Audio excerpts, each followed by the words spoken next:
Livro de Gênesis, capítulo de número 37, o versículo de número 9 vai nos falar assim: e sonhou ainda outro sonho, e contou a seus irmãos, e disse: eis que ainda sonhei um sonho, e eis que o sol e a lua, e 11 estrelas se inclinavam a mim. Amém? Essa passagem o Senhor colocou em meu coração. Pode ficar tranquilo, eu não irei passar a igreja. Amanhã todo mundo trabalha. Ali entre 11h50 e meia-noite que está encerrando. Meu diácono Juliana quer chegar em casa e não diácono. Amém, meus amados irmãos. É uma passagem muito conhecida da igreja. Figurinha repetida.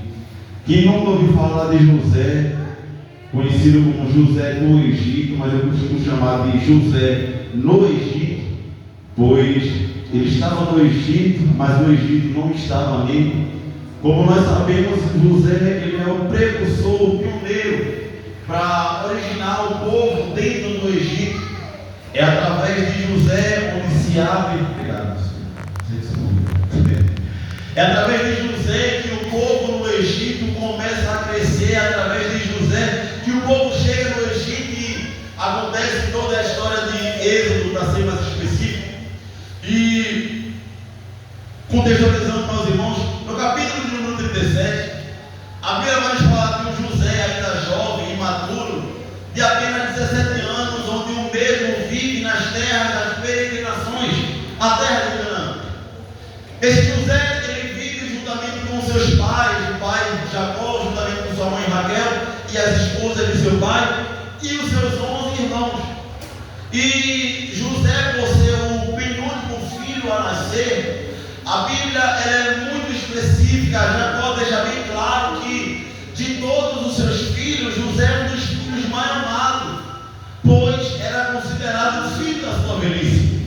José era um filho onde Jacó ele tinha um carinho especial. José era um filho onde Jacó, onde olhava para ele, sempre procurava saber onde estava José. E aqui é muito interessante porque no nosso contexto cultural é muito comum não se ter amor maior de um filho para com o outro. Tendo em vista nosso pastor aqui, está tentando chegar nas tribos, aqui já está em 3, está quase lá, falta mais 9. E é correto afirmar que um pai, ele não ama um filho mais do que o outro. Uma mãe, ela não ama o seu filho mais do que o outro. O amor é tudo por igual. O amor é tudo numa linha só. Eles estão debaixo sempre do mesmo amor. Mas aonde existe a diferença é onde sempre existe um filho que é mais achegado ao pai. José é este filho. E aplicando em nossas vidas, o que me chama a atenção é que na Bíblia em si, Jesus, Deus, ele deixa bem claro que para salvar, ele quer salvar a todos, independente do gênero, do que pensa, da religião, independente do que tenha na sua mente, mas para usar, ele tem os seus específicos, e para usar não é qualquer um. Para usar, o Senhor procura aqueles que estão mais próximos. Para usar, ele acha Moisés no meio do povo. Para usar, ele acha Josué no meio do povo. Para usar, ele vai lá no Davi, mas não qualquer Davi, o Davi que está lá no pasto, sendo pastor de ovelhas, escanteado. Para usar, ele só usa aqueles que estão mais perto, que chamam a sua missão. Glória a Deus. José é este filho, onde muito amado pelo seu pai, muito próximo de seu pai. José, num dia comum, ele vai dormir e tem um sonho. E nesse sonho, José vê alguns moinhos de trigo se levantando e cercando o seu moinho de trigo. José comete o erro de ir e vai e conta para os seus irmãos, de modo que a partir dali causa uma revolta no meio dos irmãos. José vai dormir de novo em outro dia qualquer e acorda. Só que agora ele tem mais um sonho. Esse sonho não incomoda apenas os irmãos, mas também é o pai Jacó. Como assim, Leandro? A Bíblia é bem clara, do diácono Juliano, que José sonha e ele vê o sol e a lua e 11 estrelas se curvarem perante ele.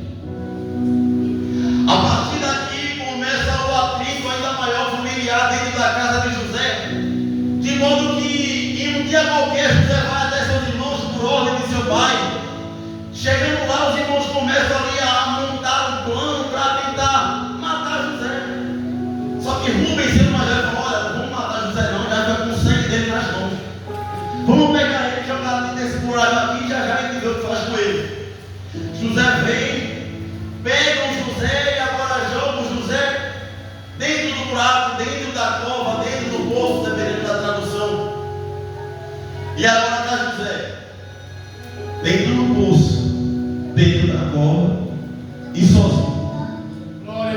Isso é muito interessante, porque muitas das vezes nas nossas vidas eu até estou andando segundo a vontade do Pai, eu até estou seguindo as ordenâncias dele, eu até estou indo no caminho dele, mas em um momento vai aparecer um buraco onde nós vamos cair. Mas deixa eu te contar um segredo: mesmo quando nós caímos no buraco, a carruagem de ismaelitas vai estar passando quando a gente menos esperar. E não é qualquer carruagem enviada de Deus, mas não é porque é enviada de Deus que vai te trazer para casa. Não é porque a carruagem de Deus, a caravana de Deus passando em cima do buraco, que você vai voltar para a sua zona de conforto. Como assim, Leandro? A Bíblia fala que os irmãos fazem o plano, falam: olha, vamos vender ele para essa caravana de ismaelitas. E a gente diz para o pai que José morreu, o bicho comeu ele, matou ele e acabou a história. Lá vai essa história. José, com apenas 17 anos, sai da casa do seu pai, dos cuidados, do amor do pai, e agora está um jovem, imaturo, no Egito. Eu imagino ele chegando no Egito e agora indo para a feira de escravos. Sendo que quando ele está ali na feira de escravos, a Bíblia fala de um eunuco, dos servos do faraó, Potifar, o chefe da guarda. E o mesmo olha José, forte, bonito, novo, fala: eu vou comprar José. Aí agora está José no Egito, comprado, e dentro da casa de Potifar. Mas a Bíblia é bem clara que mesmo no Egito, longe de seu pai, mesmo no Egito, longe do amor, do carinho do pai e proteção, mesmo no Egito, sendo escravo na casa de Potifar, em todo momento a Bíblia diz que o Senhor era com José. E aqui é muito interessante, porque José é um filho amado do pai. José é um filho que existe uma promessa sobre ele, mas mesmo assim ele está na casa de Potifar. Mas o Senhor diz: ei, eu te coloquei no deserto, mas não foi para matar. Ei, eu te coloquei no deserto, mas foi com um propósito. Glória a Deus. Passa-se um tempo e agora José, que chegou agora como escravo, agora tem a chave da casa de Potifar e controlando a casa de Potifar. O inimigo vem astuto dizendo que José está prosperando no Egito. O que é que ele faz? Usa a esposa de Potifar para tentar José. E quando acontece a situação, José crê que todo sai correndo. E na agonia, a esposa de Potifar rasga as vestes de José e levanta sua calúnia contra José. Olha, o teu servo que tu tanto confia, olha, o teu servo que pegou a chave da casa, tentou me assediar, tentou deitar-se comigo. E agora José, onde mesmo tinha a presença de Deus, é o mesmo que é pego, humilhado e jogado dentro do caso. Mas ainda existe uma promessa. E é muito interessante, porque José não está no Egito por acaso. José não está passando por tudo aquilo por acaso, sabe? Não existe coincidência. Eu acredito em Jesus-cidência. E ele não está ali por acaso. E muitas vezes ele fica se perguntando: mas Senhor, o Senhor até fez a promessa, o Senhor até me deu o comando, o Senhor até me deu a estratégia, eu estou dentro do caso. Ei, deixa eu te contar um segredo. Lá no Novo Testamento, está os discípulos ali, após a multiplicação dos pães e peixes, Jesus olha para os discípulos: olha, vamos para o outro lado, no mar da Galileia, que eu vou orar. E a gente depois se encontra. Está os discípulos agora, no meio da tempestade, no meio do mar, desesperados, sendo que quem mandou eles ir para o outro lado foi Jesus. E os mesmos discípulos que foram mandados por Jesus estão agora desesperados. Mas deixa eu te contar um segredo aí. Quando o Senhor ele faz a promessa, quando o Senhor ele dá a estratégia, quando o Senhor ele dá o comando, ele se responsabiliza em meio à tempestade. Quando ele dá o comando, ele se responsabiliza em meio ao Egito. E quando você olhar para o outro e falar: ei, não tem mais esperança, vai vir um homem por cima das águas, falando: eu estou contigo, meu filho, eu não te deixei sozinho, tem um propósito.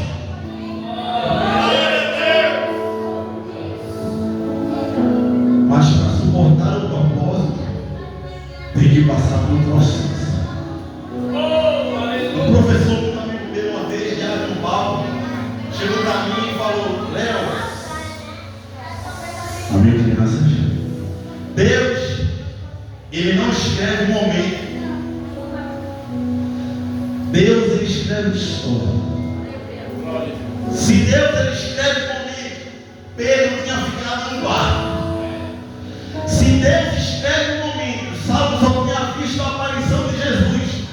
Se Deus escreve momento, José tinha morrido lá no poço.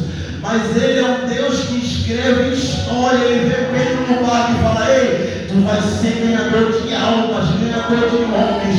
Ei, Paulo, não tem jeito para ser crente não, mas eu vou te transformar em Paulo e vai ser o maior plantador de igreja. Ei, José, tu estava na casa do teu pai, mas eu vou escrever uma história.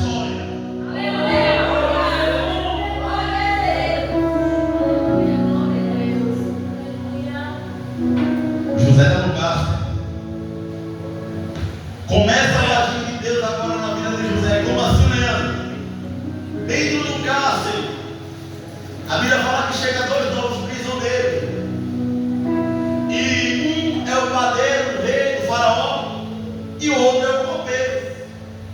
E os dois ali têm cada um sonho na mesma noite. E eles ficam atribulados porque não conseguem entender qual o propósito desse sonho.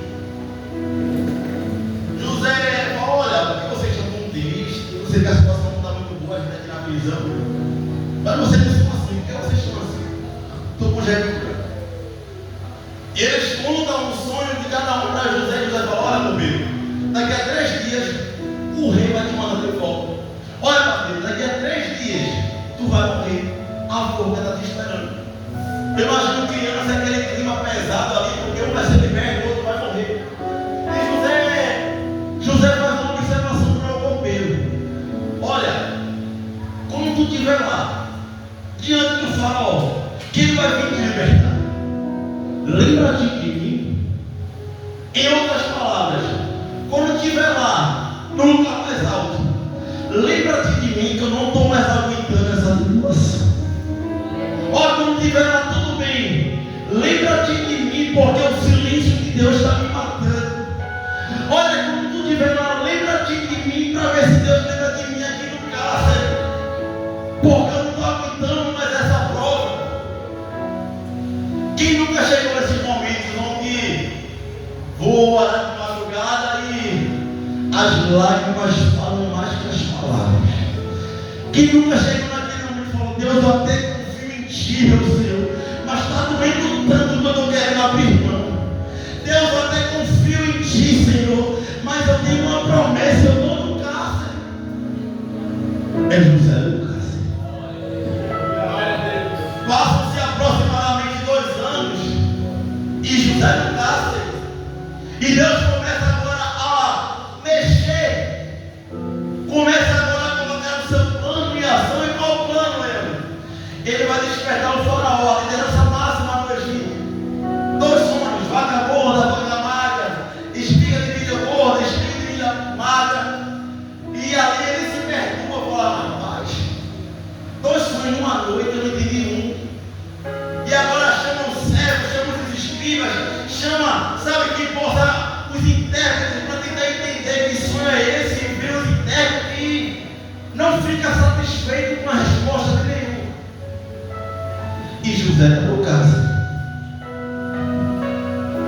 Aí, no momento por acaso, o copeiro olha e fala: rapaz, ó faraó, tem um esquecido que ninguém dá mais valor, que não merece mais valor, que para a história dele, olhando daqui, uma causa impossível, que está lá no cárcere.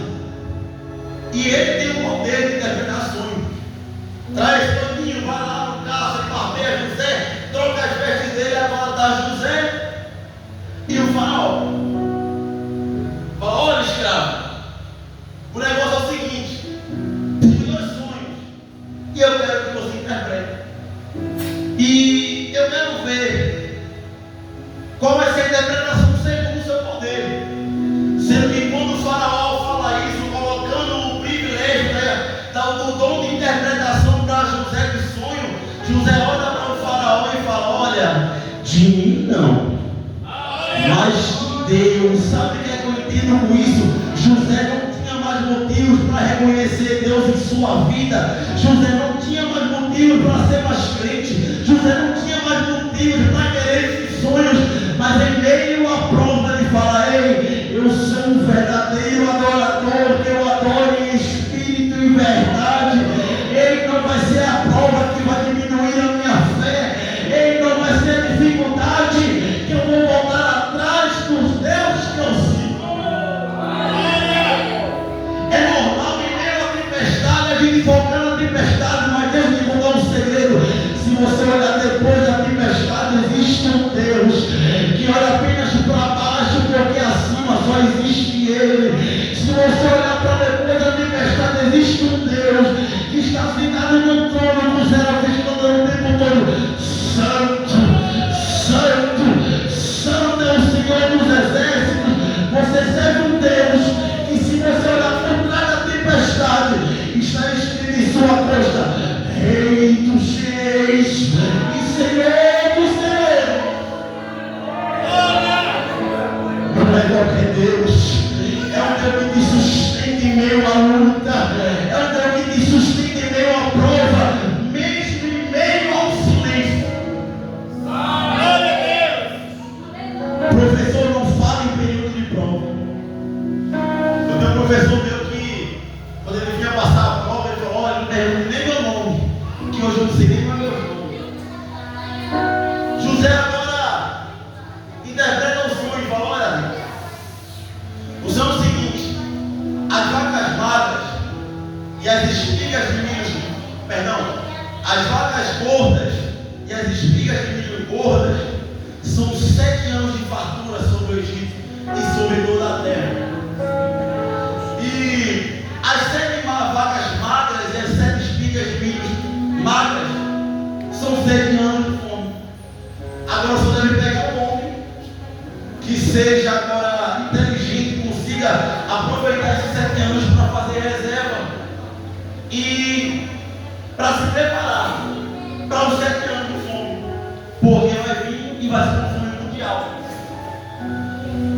Faraó olha para José e eu fico imaginando assim, como pode um escravo hebreu, como pode um homem que estava lá no cárcere sem esperança ser tão sábio. Ele olha para José: olha, José, a partir de hoje tu vai ser governador e eu só vou ser maior que tu quando estiver sentado no trono. Eu vou ser. José agora, como governador do Egito, passa os 7 anos de fartura. José, sendo um ótimo administrador, administra todo o Egito e faz a reserva, de modo que quando entra os 7 anos de fome, José agora, as nações vizinhas começam a vir para o Egito para comprar mantimento. Eu já fui certo. Está lá José, governador, e quem está saindo de Canaã? Os seus irmãos. Um dia que venderam, um dia que caluniaram, um dia que zombaram, um dia que tentaram até matar. Está agora José, ex-escravo e agora governador do Egito, e seus irmãos vindo precisar de sua ajuda. E aqui é onde eu encerro. Muitas vezes nós pensamos que o deserto de Deus, a tempestade do Senhor é para nos matar.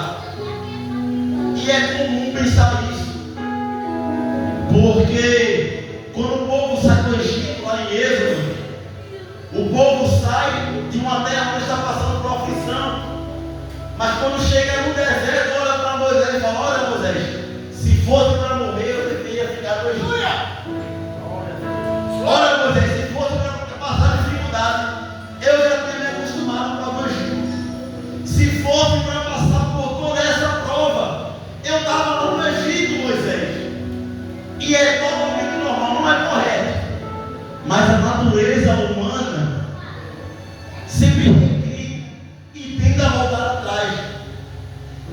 o que eu quero dizer com isso?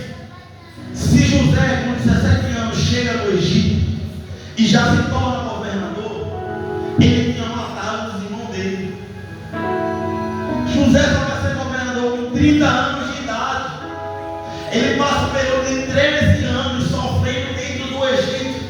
E o que eu quero dizer com isso? Olha, Egito não é para matar e não vai ser agora que você vai sair, mas quando chegar o momento certo, o Egito vai ser para te criar estrutura, para quando a tempestade vier, poder fazer que nem um salmista: eleva os meus olhos para os montes, de onde me virá o socorro? E a resposta desse dizendo: o teu socorro vem de mim, o teu socorro vem do Senhor. O Egito não vai te matar, vai te sustentar de pé. O Egito não vai te matar, vai te dar estrutura, para quando chegar o momento certo dizer: ei, quem pode foi Ele, quem fez foi Ele, quem pode tudo é Ele.